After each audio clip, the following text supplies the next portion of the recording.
right, so good morning, good afternoon, everybody. Welcome in from across the continent and way beyond for another very exciting Exploring by the Seat of Your Pants broadcast. If you haven't joined us before, so many of you are new today. We are all about bringing conservation, adventure, and science into classrooms around the world. And having said that, today we are doing something completely different. Now, this week alone, we've had people building spacecraft to go to the sun and Venus. We've been live in Glacier National Park. We wrapped up today live in Kyrgyzstan with Kate Leeming, who's doing a tour of the whole Silk Road by bicycle. So we feature some of the coolest scientists and explorers on planet Earth. And even with that epic lineup, this program had more signups than any other thing this week. And it's because so many of us might not make it to Kyrgyzstan or to see gorillas in the wild, but all of us live and work online. And so today we decided to bring in an expert to help us understand AI, misinformation, and how to know what's real and fake online.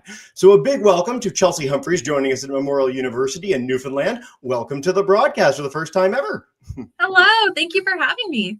So I know you've got a lot to share with us today and that it's super interactive. So I'm going to put the call out to all our YouTube and StreamYard classes. If you guys want to be quick on the trigger fingers as we do a very interactive program, get ready. But without further ado, I'm going to zip my lip and turn it over to you. Thank you so much. And take us away, Chelsea. Thank you very much. I'm really excited to talk to you all today about AI, misinformation, and how to know what's real and what's fake online. So, hi, my name is Chelsea. And I'm a librarian and a master of information. That's a title that came with my degree, but it makes me kind of feel like a superhero, a master of information. And my very first question for you is, what do you think librarians actually do all day? Before I get on my roll, I'm curious to know what you think. Do you think we A, read books, B, shush people, C, help people find good information, or D, wear glasses and a cardigan while petting a cat all day? Your glasses are sort of going against you in this regard, but let's see what our chat says. So we've got read books, certainly. Read books coming through. I certainly, when I was the age of our students in these classes, I thought librarians read books all day. Maybe they shushed people as well. So we're getting a lot of that. Let's see what the actual answer. Maybe one of these is a hint from our program title today. But Chelsea, tell us a little more. Well, the correct answer is C, help people find good information. I know I do wear glasses, but I've got to say, even though cats are adorable, I am more of a dog person. And I do love reading books, but I can also promise you I do not shush people around the library. What I really do is help people find good information. So a good way to think about me and what I do as a librarian and a master of information is that I'm an expert in navigating and evaluating information that's found online, in the media, and in books. So if you have questions, I can help you find the right answers. So in the day-to-day, this is what that actually means as a librarian. Basically, what I do, I find reliable resources on any topic under the sun. I do research and I help other experts with their research. I collect resources like books and I create activities and events around them. And I teach others how to tell good from bad information. And that's what we're going to be focusing on today. And this is really important because every day we encounter more than 74 gigabytes of information. That translates to as much as watching 16 movies. And think of all the information that exists in a movie. There are the images, the conversations, the sounds, the music, any text that's in there. And imagine that 16 times over. That is a lot of information. So how can we actually tell the good information in there from the bad information? This is what I want to ask you first, because I think we all bring some expertise to the table here. Which of the following do you think means that something is probably a good source of information? A, it's the first thing I find. B, it's easy for me to understand. C, it's shared by someone with a lot of followers. Or D, it's confirmed by others. Ooh, so after we did the first question, we got a whole bunch of C's. The last few answers that came in were like, they nailed it. So I'm curious for you guys as an audience, Miss Brundage's class, Miss Barajas, all our YouTube audience. So of course, a lot of us go online. We see social media. So many things are shared by lots of followers. But Mrs. Brundage's class, grade 7's D, it's confirmed by others. I think they might be on the right track there, Chelsea. Yeah, the correct answer is in fact D. It's confirmed by others. So let's talk a little bit more about what qualifies as good information. What are we keeping in mind when we're talking about good information? First of all, it's factual. It's true. It's also verifiable, so we can confirm it in another source. We can confirm it by looking up other things that tell us that what we're seeing is true. And third, it's shared by an authority or an expert, someone who knows the topic, not necessarily someone who's just popular. So sometimes we see a lot of people on the internet who have lots and lots of followers. That doesn't necessarily equate to expertise or lots of knowledge on the topic. They're just popular. Those are very different things. So another question for you coming up. Which of the following means that something is probably not a good source of information? A, it's the 10th item in a Google search. B, it's shared by an expert. C, it's trying to get me to buy something and uses a lot of exclamation marks. And D, it's hard for me to understand. There might be a little hint on there in the image iPad. Now, our audience nailed it with D on the last one. Let's see how they do. I think you guys are on the ball, which is very, very good. So yes, C is a lot of our answer. We're getting more C's. Okay. Not good information. Maybe that sale sign is guiding us in the wrong direction. Chelsea, they're nailing it. Yeah, the correct answer is C. So if they're trying to get me to buy something and they're making it seem really urgent with exclamation marks, I have to act right now, there's a good chance that they're not just sharing this information out of the goodness of their hearts. There's other motivations at play here. So what is bad information? Bad information could be fake information. It's not true. It could be misleading or manipulative. It's trying to make you feel or act a certain way. So if they're using exclamation marks, they're trying to make you feel this sense of urgency. You have to act now. And it could be information shared with ulterior motives. They're trying to sell you something. They're trying to get clicks. There's something at play other than just sharing this information with you. Now, bad information often comes in two types. There's misinformation, which is false information that's spread regardless of whether there's intent to mislead. So they might not be intentionally trying to give you bad information. And there's disinformation, which is deliberately misleading or biased information. It could be a manipulated narrative or facts or propaganda. This is bad information that is trying to mislead you on purpose. Now, I think we need to take a moment to address the generative elephants in the room here, because we're not just operating in a landscape of good and bad information. Amidst all of this, there's also generated information these days. And so we need to ask ourselves, where do generative AI tools and generated content lie in this spectrum? So let's test our understanding. ChatGPT, Google's Gemini, and other generative AI tools understand what you would type into the chat just like a person would. Do you think this is true or false? What do we think, everybody? You guys are like one of the most on-the-ball audiences getting everything right I've actually ever seen in the history of exploring by the seat of your pants.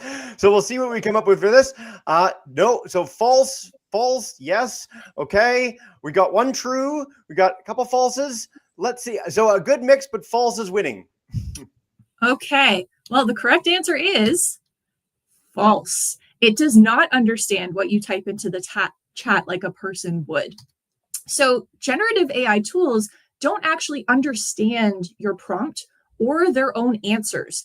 They are pattern machines. So the way that they work, they take the words and the phrases that you type in as your prompt, and they spin them around into numbers. Then they do some fancy algorithmic calculations with those numbers and spit out a bunch of new numbers. Those numbers are then transformed into words, and that's the output that you see as the response. At no point in the process does it actually understand the words that are going in or the words that are coming out. It's kind of a super-powered version of predictive text. So based on an input, they use that algorithmic math, that fancy math, to generate a likely response. It doesn't actually understand what's going in or coming out. All right, next question.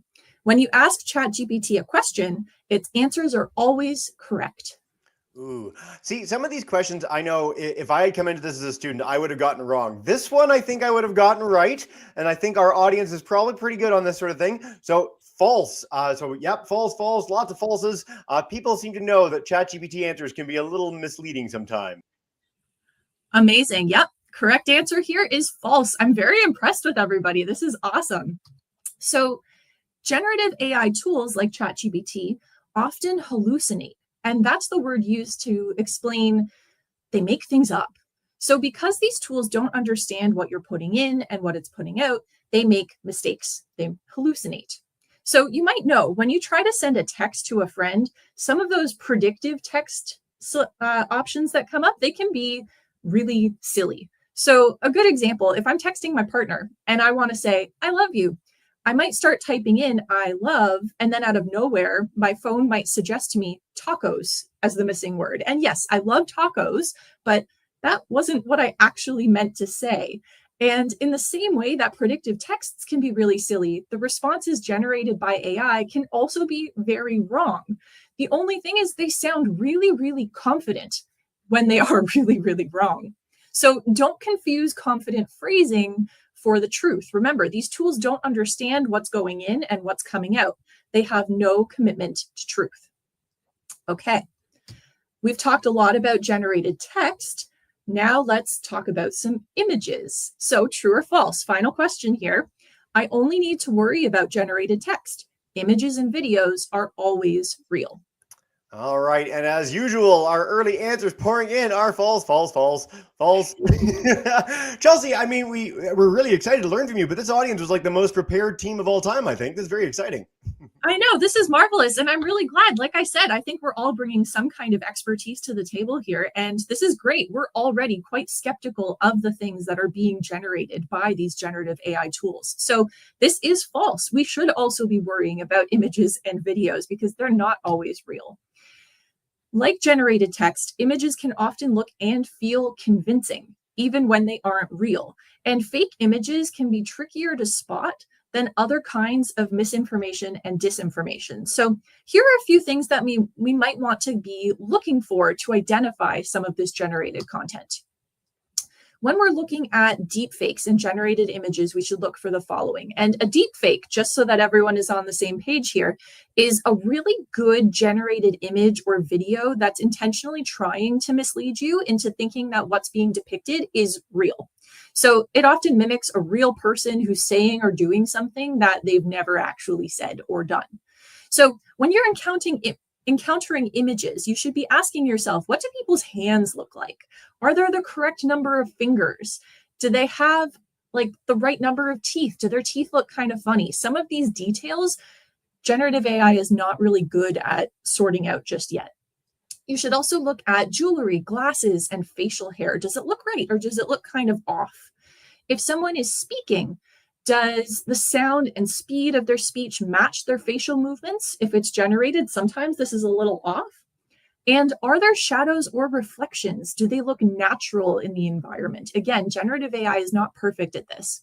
So here are a few examples. None of these are actually real photos, and that's kind of mind-blowing. This is all coming from a website called thispersondoesnotexist.com. This is a generative AI tool that generates images of people. And some of these, if you look closely, you can tell are fake. So in the top right corner here, you can see this face that was generated here actually has a half generated pair of glasses. It's not a full pair of glasses here. That can't exist in real life. So that's something we might want to look for. You can also see in the bottom left corner, the hands are generated in a kind of funny way here. We have a finger that's kind of cut off from the rest of the hand. The hand blurs into itself. That might be a bit of a giveaway. And if you look closely at the clothing in the bottom right corner here, you can see that the collar kind of blurs and blends on that shirt in a way that it might not actually in real life. But the remaining photos here, they're really hard to tell. These tools have gotten really good at generating images of people, so we do need to look quite closely when we encounter them. Another resource that you might be interested in playing around with if you want to practice detecting fake images is this really fun experiment that comes out of the Kellogg School at Northwestern University. So you can practice identifying if photos are real or generated. And some of them will be quite obvious, like this one here. It's a bunch of astronauts who are sitting at a table in, I don't know, maybe a spaceship, and they're eating a pizza that's also a cutting board. It's a little confusing. That definitely is a generated image. But some of them are a little trickier to spot, like those fake faces on the previous slide. So knowing all of this, it can be really, really hard to tell the good information from the bad information. So how do we actually do this? What we need to do is look carefully at our information sources and read around them. So what does that mean? we need to be considering where something comes from, who posted it, and why they posted it. So, where did something come from? We need to be asking, is this the original piece of content? Was it modified in any way? Was it generated by AI tools? Is there context missing before or after an image or video? Are we missing something that's going on here? Do we have the whole picture? And when was the content created? Is it being posted as if it's something that's happening right now, but it was actually like recorded 3 years ago? That's important context. When we're asking who posted it, are they an expert? Do they really know this topic? Or are they really opinionated? That's a very different thing. Is there a website that you can check for more information? And are there resources shared or cited that you can check so you can confirm that information? Again, we can confirm it with other sources. When we're asking why they posted something, we need to consider what their motive is. Are they trying to inform or teach? Are they trying to sell you something? Or maybe is it just a joke? Who are they posting it for? We need to be considering all of these things. And then finally, also ask ourselves, what does it look like? Is it covered in ads? Does it look outdated or off? Now we know how to identify some of those AI generated images. They might look a little funny. And are the claims being made fantastic or too good to be true? So with all of that in mind, let's practice. Let's actually try doing this for ourselves. So remember, I'm a taco lover, according to my predictive texts. And I found this article, Taco Bell introduces new cheesy beef dunk tank. I think this is cool and a new way to enjoy tacos. So I want to learn more about this. But before I really take this information source at face value, I need to ask myself, where did it come from? Who posted it? Why did they post it? And what does it look like? So where did it come from and who posted it? This is an article that's published on The Onion. I can see the title of this publication right up at the top. It looks like a news site, but many of the headlines that are included look a little funny. And there's also no journalist's name attached to this, so it might be hard to follow up. Why did they post it? Well, like I said, maybe it's to be funny. Like some of the headlines here look kind of funny to me, but maybe they just really love tacos as much as I do. Maybe this is something that actually has some informational value. And then finally, what does it look like? This looks like a news article, but if we look closely at this picture, at the image of the dunk tank, it looks a little funny. And I wonder if that really is cheesy beef that's being advertised in that headline. So with all of that in mind, what do you think? Do you think this is true? Is this a real article? Let's see. Our audience has so far been so on the ball. Best audience of all time. Do we think it's true? The cheesy beef dunk tank certainly sounds delicious. I would go do this in person. I must say I'm a fan of every bit of the ingredients that are in that. So no, false. No. They think it's definitely fake. Okay. Tell us more. Cool. You have an eye for this. This is not a real article. So this is fake news. This is satire. So if we were to look a little bit more closely at The Onion, if we went to their About section, we would learn that it's a satirical news site. Everything they post is a joke. So this was posted as a joke, and technically it's fake news. Okay, let's practice one more time. So let's say I'm scrolling on a social media site and I see this post. Like I said before, I am a dog person. I love dogs. And this post looks kind of awesome because it's going to share information with me about how dogs try to communicate with us in a variety of ways. Plus, there are lots of cute dog pictures. So sure, seems cool. But I'd need to ask myself, where did it come from? Who posted it? Why did they post it? And what does it look like? So where did it come from? This came from a social media site where anyone can really share anything. So I might need to be cautious about what I encounter here. I need to vet this source. I need to confirm it with some other things. When I check to see who posted it, the account is called Doc Journals. You can see that up at the top here. Referencing a doctor makes it sound official, but I don't really know anything about this account. So I should probably look into it. If I click on it, I can check out their profile. Why did they post it? Well, I would hope that they posted it just to share information about dogs with interested people, but I can see that there's a little promoted link at the bottom down here. So maybe they're making money off of this. And what does it look like? Well, first of all, it's adorable because they're cute dogs. But looking closely, there are a few spelling mistakes listed here. So with all of that in mind, do you think this is a reliable source of information? Would you use the information that you found here? Bring it home, audience. And yes, as usual, they say, no, no, absolutely not, no way, and no, in every way. Yeah, you guys are spot on. You're so good at this. It's amazing. So no, this is not a reliable source of information. And I would classify this as clickbait. So the source is a content generating company, not a vet, not an animal expert, not a doctor. So if we go to the profile, we can see that this page is being operated by exoragos.com, content generating website. And I'd also say, notice how the words cut off in various sections here. That's within their control. They're trying to get you to click on this so that you can read the rest of it. And like I mentioned before, there are other errors. Be skeptical when you see grammar mistakes and typos.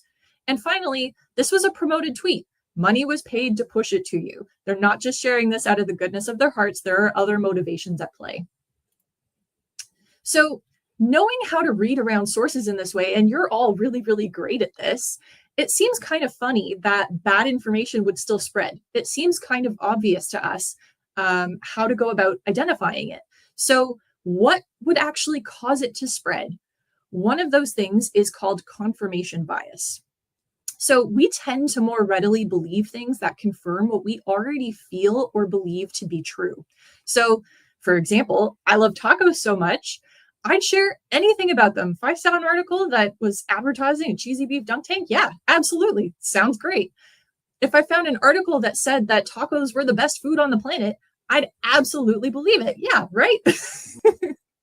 But if I saw another post or article that told me that pizza was better, I'd be like, no way, Jose. Like, that's not actually, that can't be true.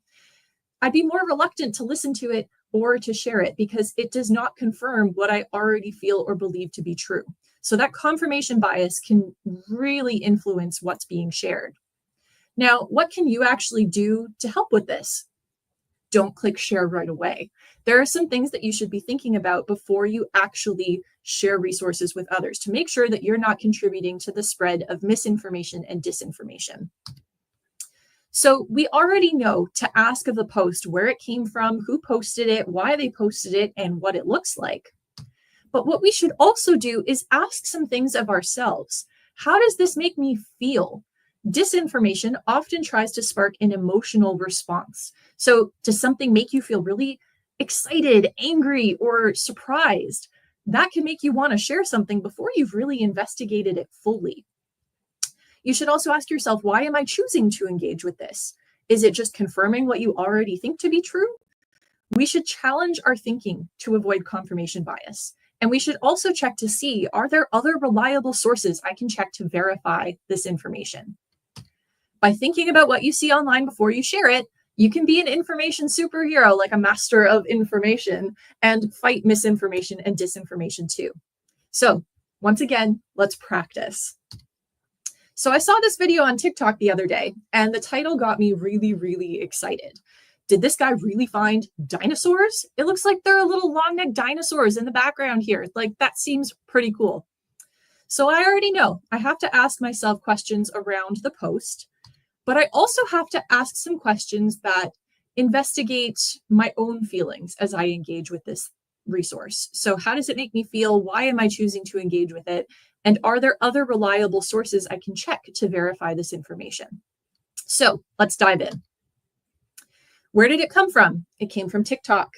Anyone can create videos on TikTok. And with AI filters and green screen tech, we need to be careful about what we see.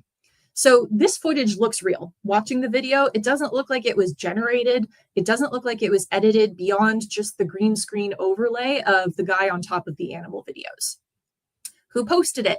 This was posted by Mamadou, who also runs a YouTube channel called Casual Geographic. He regularly posts funny videos about real animals, sharing weird facts about them. Now, this video looks like it's about dinosaurs at first. He even calls the creatures in the video moonwalking dinosaurs at one point. But then this fuzzy creature pops up later on in the video. This is not a dinosaur. This is a coati. And this is what Mamadou spends the entire video actually talking about, particularly discussing how they rove around in gangs. So it's a good thing that I watched the whole video before just sharing it in excitement that dinosaurs are still alive. So how does this make me feel now? The video at first made me really excited about dinosaurs, and I watched it because I wanted dinosaurs to exist. And honestly, this is probably a ploy to get more views. I could have looked up other sources to confirm if dinosaurs existed or not, if that was what the video was actually about. But instead, I might want to look up coatis. Is the information actually true that's being shared within this video? And double checking does reveal the truth. The post is true. The video is true. We just need to make sure we watch the entire thing so we don't immediately share our excitement about mini dinosaurs instead. It is true that coatis travel in bands, and they do hold their tails in a way that kind of makes them look like dinosaur necks when they're wandering around for balance. And I've confirmed this with a page from the San Diego Zoo's website. Now, one brief note that I wanted to toss in here. Confirmation bias isn't the only way that misinformation spreads. There are many things that contribute to the spread of misinformation and disinformation, but I want to focus on filter bubbles and algorithmic bias. These are fancy terms for things that we already know. So think about your Instagram or your TikTok against your friend's Instagram or TikTok. They're not the same, are they? You'll see different recommendations popping up on your accounts than on your friends because Instagram and TikTok try to show you more of what they think you specifically like. So my Instagram may have more tacos and puppies than yours. Because we see more and more of what we like and engage with, this can lead us to thinking that our little bubble of the social media world is representative of everything that's out there, but it's not. And sometimes we get caught in bubbles of misinformation. We need to check what we see and track down other sources to confirm and round out our understanding. Keep in mind, too, that Google, social media, and many AI tools are designed to collect data and money. Their main goal is to make money. They are businesses. They aren't necessarily showing you the best information at all times. They're showing you what they think you want to see so that you continue to use them and spend more time on them. They collect money through ads and sponsored content. So you've probably seen those sponsored results at the top of your Google results page. People pay to be in the #1 spot. That doesn't mean that they're the most reliable sources of information. They've just spent the most money to be there. We need to think about and evaluate what we see by reading around our sources, like we've been practicing, like you're already really good at, confirming and rounding out the information we find with other sources. So how can we find better information online? We need to read around our sources and be intentional about what we engage with. So first, don't just rely on the first or the most popular things that you see. Something could pay to be in that top slot, and just because something is popular doesn't necessarily mean it's backed up by expertise. 2, read and watch the whole thing. Don't jump to conclusions. You don't see a video that mentions dinosaurs at the very beginning and share it assuming that dinosaurs really exist before you watch the whole thing and discover it's actually about coatis. 3, consider, are there important voices missing in what you're seeing? Actively search for material to balance out one-sided views so you're not stuck in a filter bubble. And 4, double check material that seems questionable or too good to be true. We know we need to verify that information with other sources. So what are some resources that we can actually use? First of all, librarians are always a great resource. Definitely talk to your librarians. You may also want to read this really cool book called Killer Underwear Invasion. It's really silly and really awesome. It's all about how to spot fake news, disinformation, and conspiracy theories. And there's a great poster that was created by the International Federation of Library Associations that explains how to spot fake news. And it talks a lot about the same things that I've been discussing in this presentation today.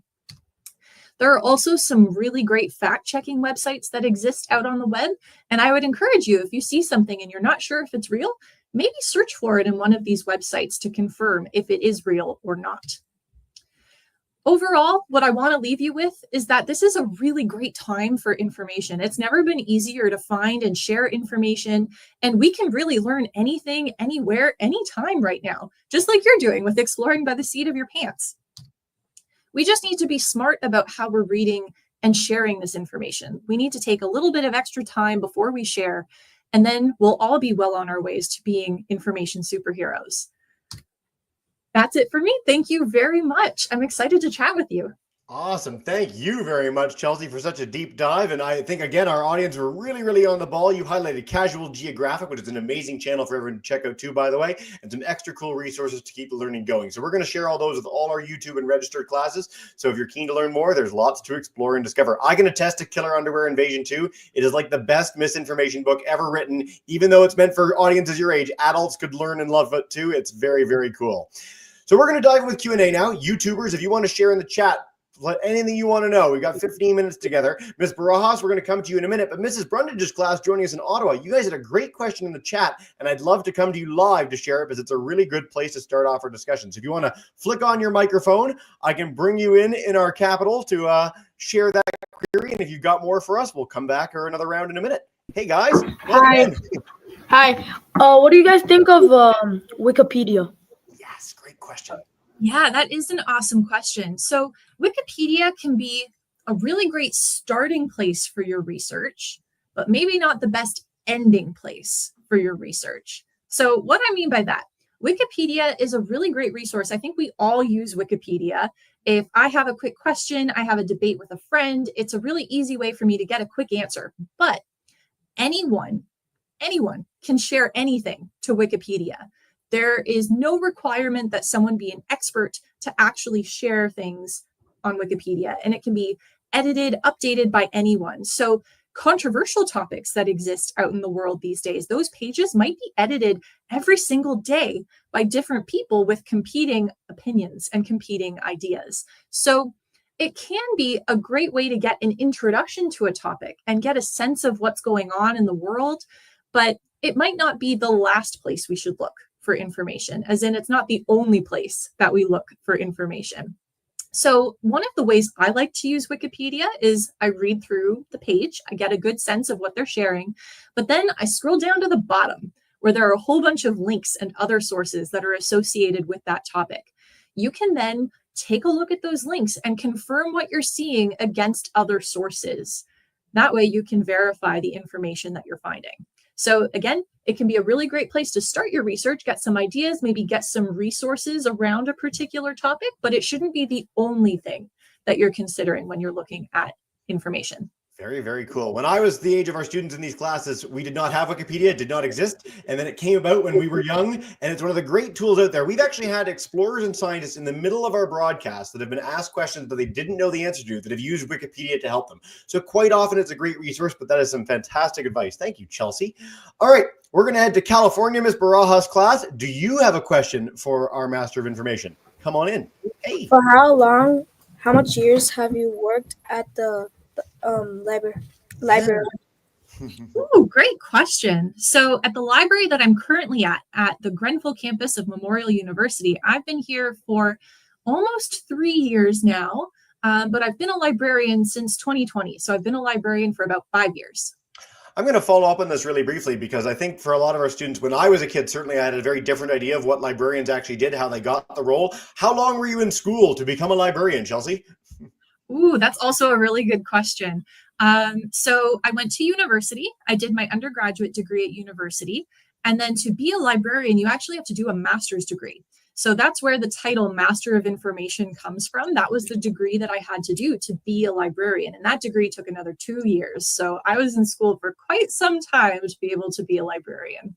I like to harp on this when we have programs of all kinds, because when you're a student, when you're in grade 4, like so many of you are today, the idea of doing 8 years of school and then 4 years of school and then 2 extra years of school sounds crazy and wild. But when you do that, you quite often end up in a job that's really great, that you get to collaborate with all sorts of really neat people and do what you would do for fun, but for a job for the rest of your life. So it sounds a little daunting. It's not for everyone, but if you are keen on it, don't let that level of school intimidate you, because there's a lot of benefits to it. So thanks for that, Chelsea. All right. Noah in North Hollywood asks, do you use AI tools and how can we use them safely? No pressure. Ooh, so I have played around with some AI tools. I don't tend to use them very much myself. Again, a lot of what I do as a librarian is I help people track down reliable and good information that they can use in their research. So because these generative tools are often making up things as they go along, it's not necessarily reliable and good information. So I tend to not use them so much in my own work. But when you do want to use them, I think they could be helpful for brainstorming some ideas, maybe getting things started. If you're not sure maybe what some big themes are related to a topic, it can help you brainstorm some ideas. But kind of in a similar way to Wikipedia, I would say maybe it can help you at the very start, but it shouldn't be the only thing that you're doing. It shouldn't be the only thing that you're using. And when it comes to using AI, I think we need to be careful about how we approach it. So my golden rule for using AI is that you would never ask it to do something that you would not ask another person to do. So let's say you're working on an essay. You have an essay, you've got something you need to write for school. You might ask a friend to bounce ideas around with you. You might ask a friend to proofread to see if you've got all your commas in the places they need to go. But you would not ask your friend to write that paper for you. I wouldn't use AI to do that either. So that's one of the things I would keep in mind. And the other really important thing that I would keep in mind when you're using AI tools is your own privacy. So ChatGPT, there is a switch. If you go under settings, you can switch it off so that it won't use whatever you're typing in for its training data.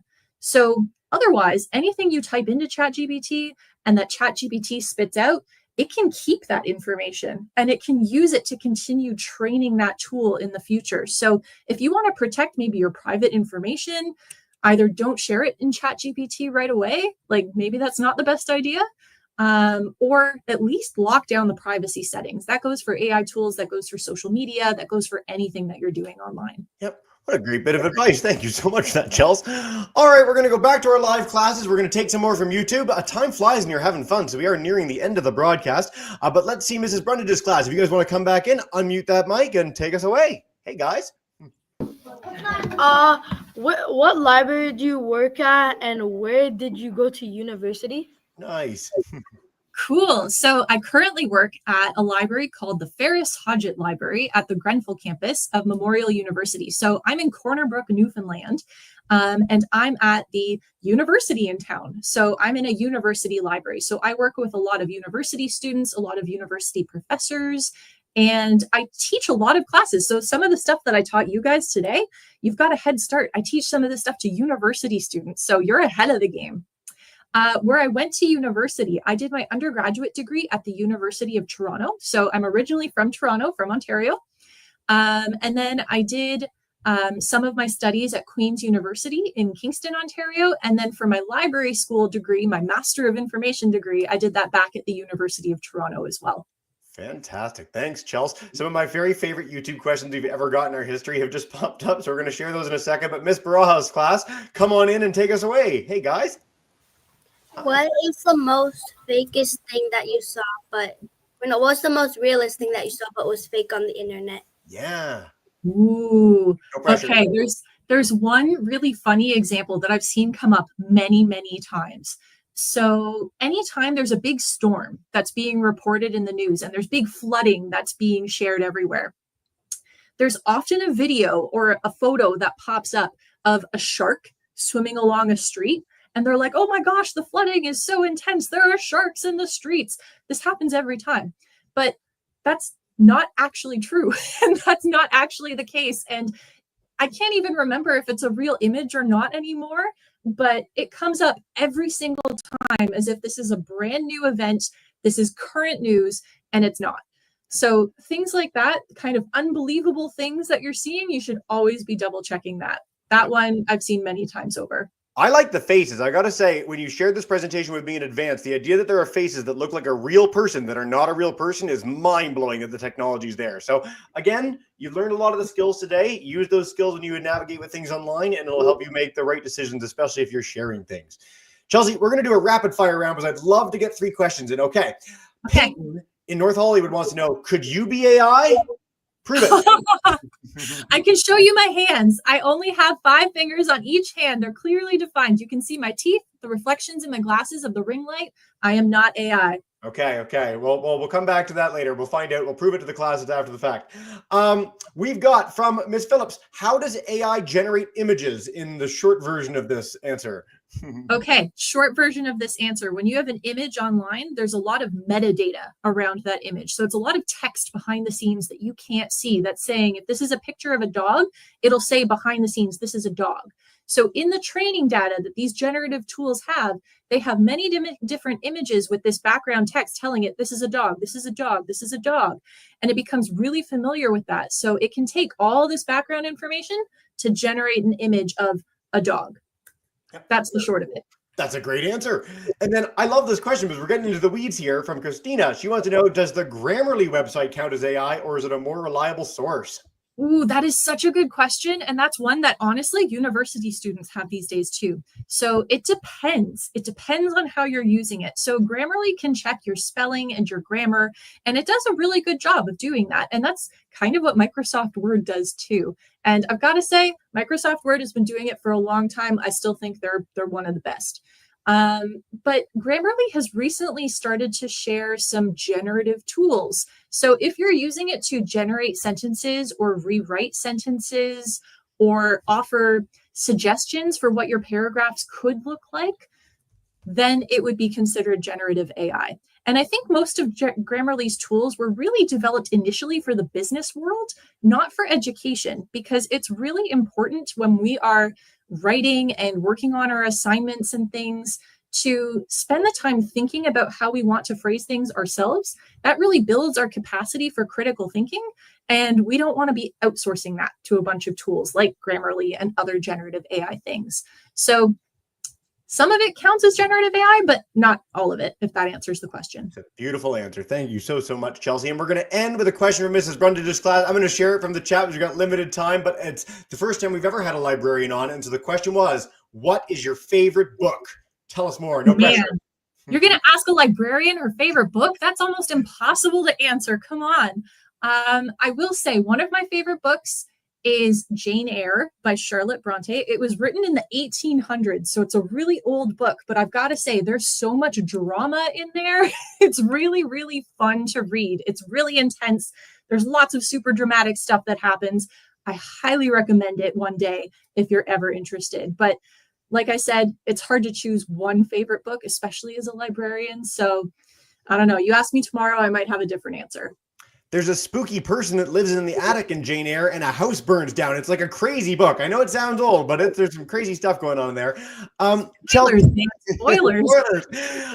Chelsea, this has been a lot of fun. Thank you so much for all this. And I want to stress for all our classes, factcheck.org. If you want to detect those fakes, there's some cool stuff there. And thispersondoesnotexist.com. We're going to share those with all the classes. If you classes have extra questions, please do email us at exploringbytheseatofyourpants. Chelsea's agreed to take any extra ones, so please do pass them along to me. I'll get them to Chelsea. Lots to do there. But before we bring in our classes to say a big thank you and farewell, is there any final message you want to leave our kids with today? I think you guys know. You know how to verify what you're seeing online. You know what to look for. I think you've got it. You're already there. So just keep up the good work, and yeah, you're good to go. No better message than that. Chelsea, thank you so much for having us. And what we do to wrap up every program, I'm going to bring in Mrs. Brundage's class, Miss Barras' class. And if you're at home on YouTube and you want to scream and yell and annoy the principal too, you have our permission. So please do. But come on in, Ottawa. Come on in, Oxnard. Thank you so much, everybody. Have a wonderful day. Bye for now, guys. Thank you.